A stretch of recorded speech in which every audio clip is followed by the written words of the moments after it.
up, guys? Welcome back to another video. In today's video, we are going to be playing our week 2 CFM game. Now, if you guys remember from the last week's game, well, first of all, if you guys haven't watched the last week's game, make sure you guys go ahead and do so. I'll leave a link somewhere up here for you guys to go ahead and go watch. Maybe it's on this side, I'm not quite sure. Somewhere at the very top of the screen. Today is going to be our week 2 CFM game. So for those of you guys who don't remember, basically last week we did play the Dolphins and it was kind of a blowout. We got the loss. The ending score was 27-45. So it wasn't that good of a game. It was a little decent. It was okay. It was not the best. You guys are in for a treat for today's game. Today's game, I am actually going to be playing against the Jets, and the Jets user is another female. Oh my God! Okay, it's happening. It's another woman Madden player, and she's actually a regular viewer in my chat and in my stream, and I invited her to come and play in this CFM. So it'll be really fun to go ahead and play against her. I think we play against her a few times this season, so it'll be really good to get those matchups in against her. But it's kind of crazy. It's kind of rare to have another woman in Madden, like, as well as in the same CFM as you. So it's definitely kind of fun and interesting. And her and I actually started a Discord server just for women Madden players. So if you guys are, if you're a female and you're watching this video right now, I'd love for you to join. Please send me a DM over on my Twitter or my Instagram, either one, and I'd love to send you an invite and get you in that Discord server. Just, you know, reach out and grow the female Madden community. I think it'd be super fun. It's actually going to be a post commentary for today's video. It's not going to be a live commentary like my other videos, but I think that you guys are definitely going to enjoy it. So I ended up playing this game over at K-Mac's house. I was at K-Mac's house for the past week, so I ended up playing this game over at his house, and I'm going to blame him for the outcome of this game, and you guys will see why once it comes to it. But he kind of rushed me, so I'm going to blame him for the outcome of this game, but we'll see what happens. And let's go ahead and let's look at their team. All right, so looking at the Jets roster, we definitely have some really good players that we got to keep an eye out for over here on their roster. At the very top, we have Christian McCaffrey, 96 overall, 92 speed, running back. Definitely someone that we're going to have to pay attention to during this game. Moving on, Tristan Wirfs, center Rodney Hudson, Miles Jack. They all have superstar. Oh my gosh, look at all these players on offense. Carl Lawson, Becton, Ed Oliver, Shaq Thompson. Moving on, let's see. Quarterback is going to be Trevor Lawrence, an 81 overall, 84 speed with Deadeye. Definitely going to be a crazy quarterback to play against. We'll see how Trevor Lawrence ends up doing during this league. But moving on, first wide receiver, Brandon Ayuk, 92 speed. Definitely a really fast, speedy receiver. Who else does she have on offense? We have Demarcus Robinson, another receiver. Amon Ross St. Brown. That's a hell name. Another receiver, 86 speed, sorry. And then going back to Demarcus Robinson, 89 speed. Definitely pretty fast. So looks like we got a pretty good team from the Jets over here. And let's hop straight into the gameplay and see how this game goes. All right, so we're going to be doing a post-com for this game because, like I said, we were playing this while I was at K-Mac's house, but starting off strong, like I said, we're playing the Jets, and the Jets is actually another female. I love her gamer tag. It says you lost to Ashley, but playing her, it's definitely going to be interesting. We did just go ahead and look at her roster. Throwing some so this is what I've been doing recently. I've been throwing some double wheels. So I'm running mesh spot out of the Carolina offense playbook and putting just 2 wheels out there, wheel routes out there, and it's been pretty nice. You lowball either one of the wheels, and usually you get either one, which is pretty good. It's a really good way to grab some extra yards, but sometimes it doesn't work out in your favor. But as you can tell, we are already down to the 4-yard line here, going through passing for that nice touchdown. It was 3rd and goal, but we did end up getting the touchdown to score the first touchdown of the game. So we're off to a pretty good start here, kicking our extra point. This is another thing too. Actually, hold on. We're going to talk about this for a second. She just bombs the hell out of me with Brandon Ayuk.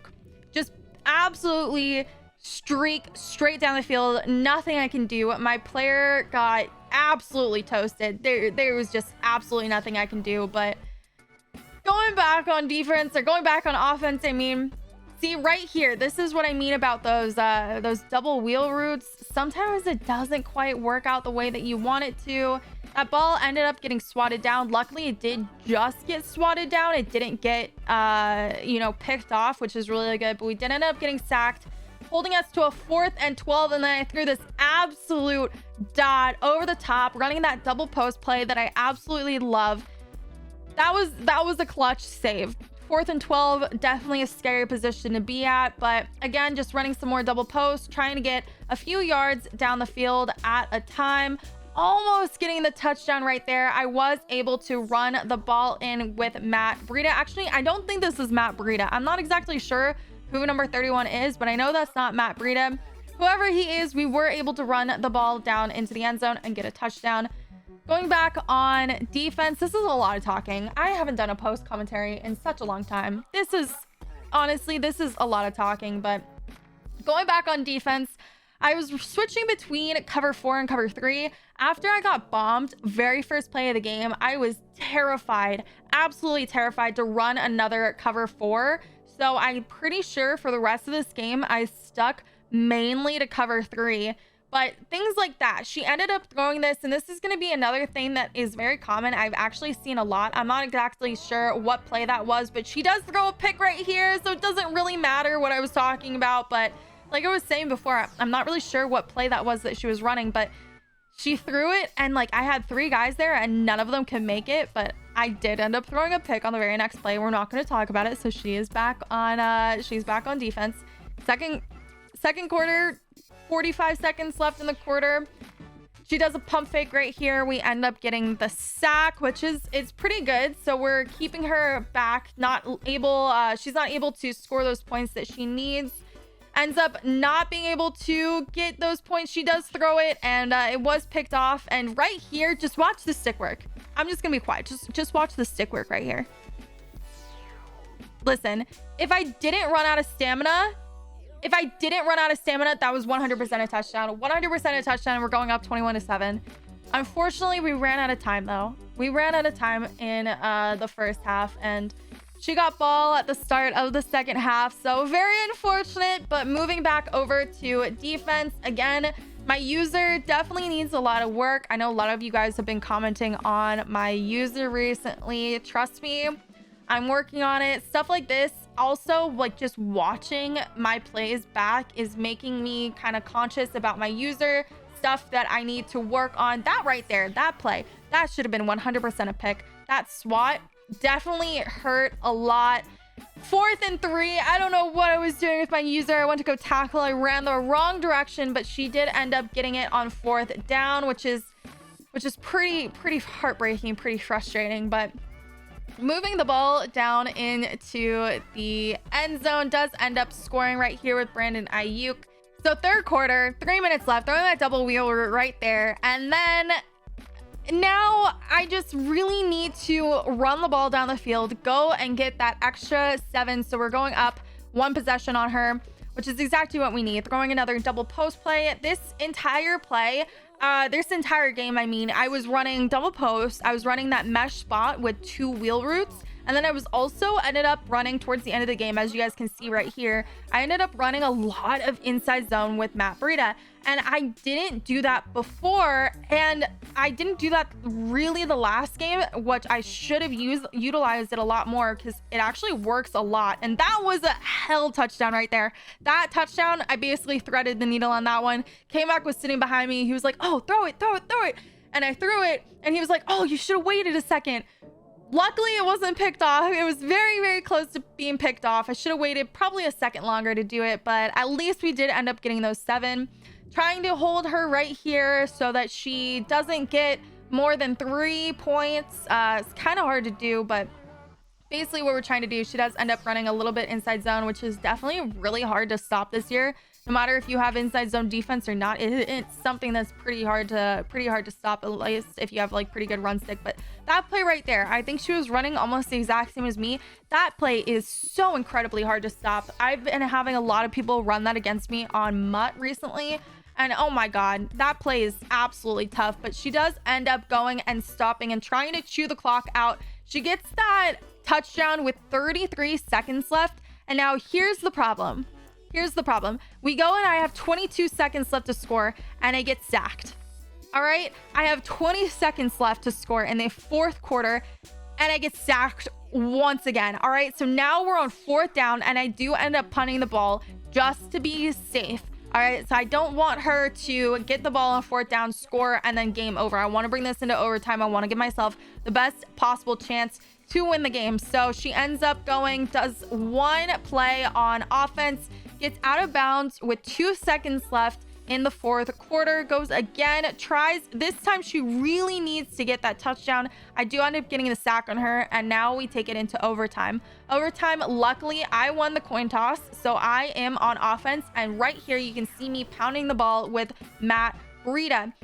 And here is the part where I was talking about in the intro where K-Mac was kind of rushing me. He was sitting behind me and in my ear like, wait, you know that there's not unlimited overtime in CFM, right? And I'm sitting here like, there's not unlimited overtime in CFM? Like, what? I thought there was going to be unlimited overtime, but there wasn't. And as you can tell, I'm doing great running the ball with Matt Breida. And so because K-Mac said that, I decided to pass because I'm not sure how far my kicker can kick from. I really don't know. So I want to be as safe as possible, and I end up throwing a pick on what should have been a dot, and it just didn't work out. So going back on defense, we end up getting a sack on her, which is really good, but I'm just trying to work the clock as best as I can in my favor and not call enough timeouts so she has plenty of time. Just trying to work the clock from the defensive perspective, which you guys know is pretty hard. But she does end up throwing this pass into basically almost triple coverage, and that right there should have been picked off.